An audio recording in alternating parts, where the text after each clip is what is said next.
Ce jeudi 17 novembre a eu lieu au Djibouti Palace Kempinski la cérémonie de lancement des travaux de refonte du Code des investissements placés sous les auspices du Premier ministre, son Excellence M. Abdelkader Kamel Mohamed, aux côtés de la secrétaire d'État, Mme Safia Mohamed Ali Gadile, qui marque le coup d'envoi des travaux. Ont pris part à cet événement les membres du gouvernement, les députés, les corps diplomatiques, les organismes internationaux, le secteur privé, etc. La volonté de réviser le présent code institué par la loi numéro 53-1336 du 31 décembre 1953, datant de l'époque coloniale et qui a été amendé jusqu'à celui d'aujourd'hui, dont les dernières modifications datent de 1994, et de le rendre en phase avec l'avancée économique du pays, mais aussi de l'adapter aux politiques économiques de la vision 2035 et de la deuxième stratégie quinquennale de développement du pays nommé Djibouti ici. Une présentation du projet de réforme a été faite pour rappeler au public les enjeux actuels et la méthodologie qui sera adoptée dans les travaux de refonte. Le secrétariat d'État chargé des investissements et du développement du secteur privé en coordination avec le ministère des Finances a pour mission de mettre en œuvre la politique gouvernementale en matière d'investissement et de développement du secteur privé. Il est donc des ressorts d'engager toutes les réformes nécessaires pour rendre l'environnement des affaires plus attrayant, pour dynamiser le secteur privé et le rendre plus compétitif.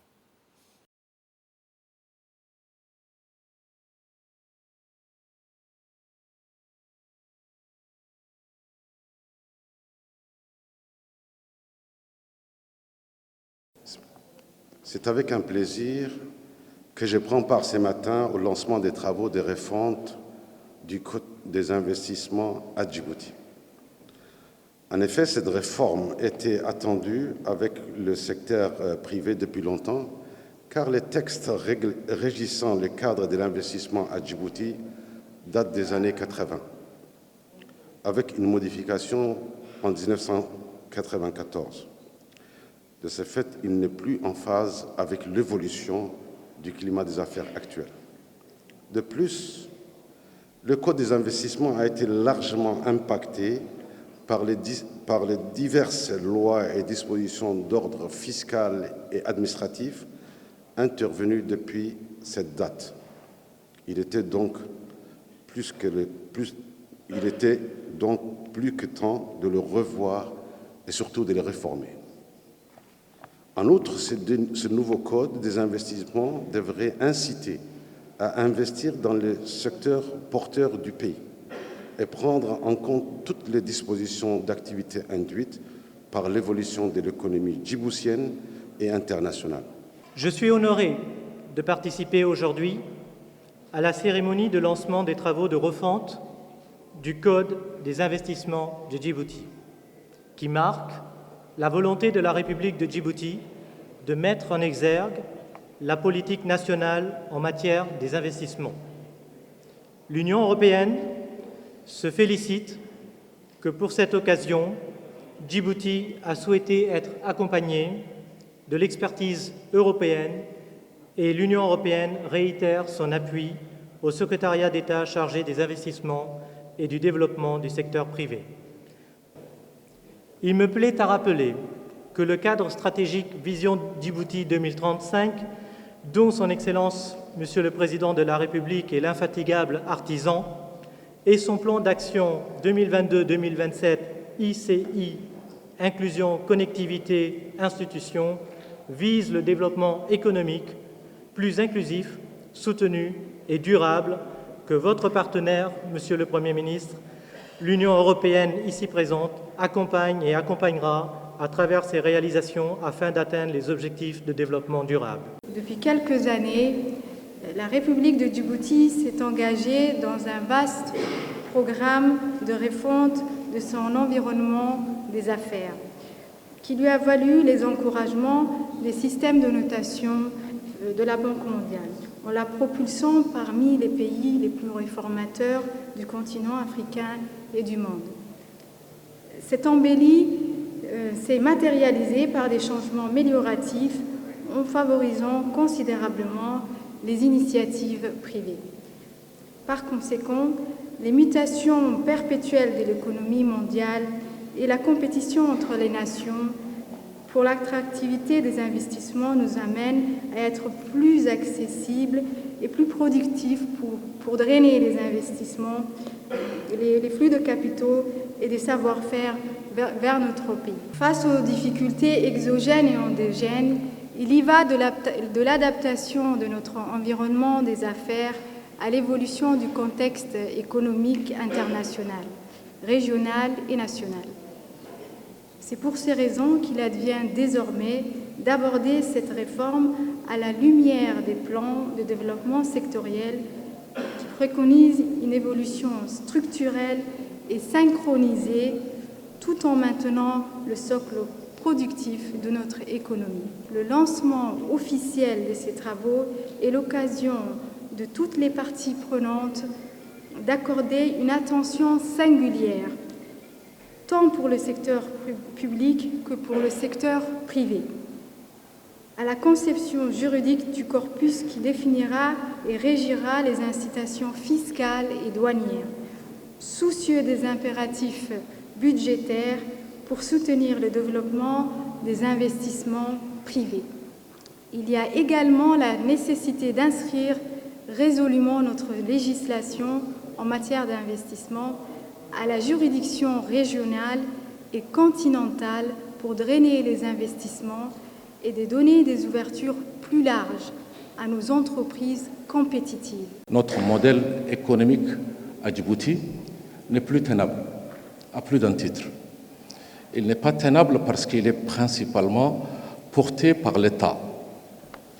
C'est très bien, l'État doit être le chaînon de la transformation. L'État doit tirer tout le reste. Mais le tout État n'est plus un modèle tenable. L'essentiel de notre économie est principalement autour des services qui sont rendus par des grandes entreprises publiques. La taille dans la structure du PIB, la taille des établissements publics, de l'État, dans notre économie, a été multipliée par X. Je dis X, beaucoup plus que, en tout cas, l'impact du reste dans cette structure du PIB. On a gardé une économie qui n'est pas encore diversifiée, principalement tirée par principalement un seul secteur. C'est un constat très rationnel. De tout cela, nous observons que les emplois n'ont pas été au rendez-vous en faisant la corrélation avec le volume d'investissement que nous avons réalisé. Maintenant, il y a eu beaucoup de choses faites.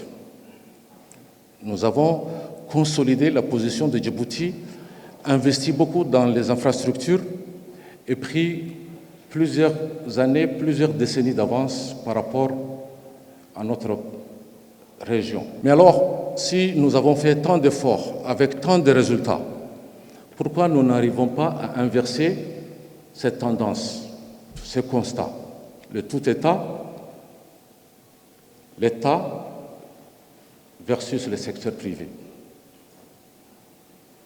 À mon sens, une des clés se trouve être ici ce que nous sommes en train d'étudier aujourd'hui.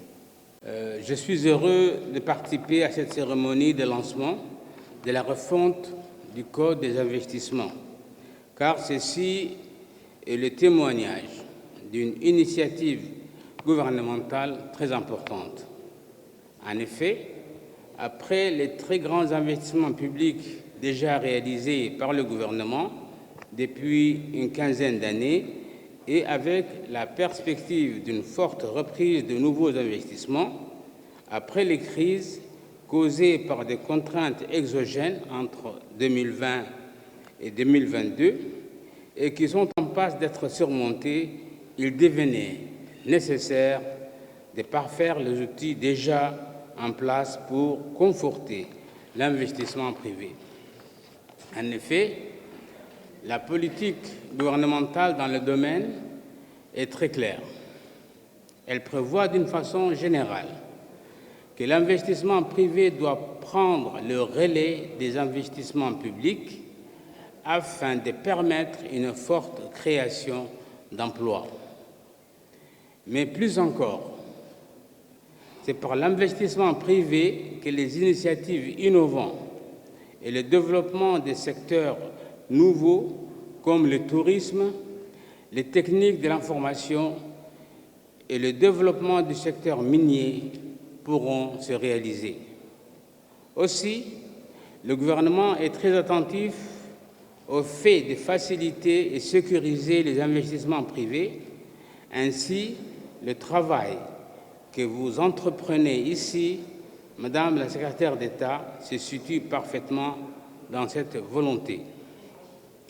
Ce nouveau Code des investissements complétera l'arsenal juridique existant mis à la disposition des investisseurs privés, fortifiant ainsi les potentiels politiques, financiers et économiques du pays, comme son système bancaire, son hub régional ou sa position géographique, sans oublier l'essentiel de la confiance internationale accordée à la politique du président de la République. Je vous remercie.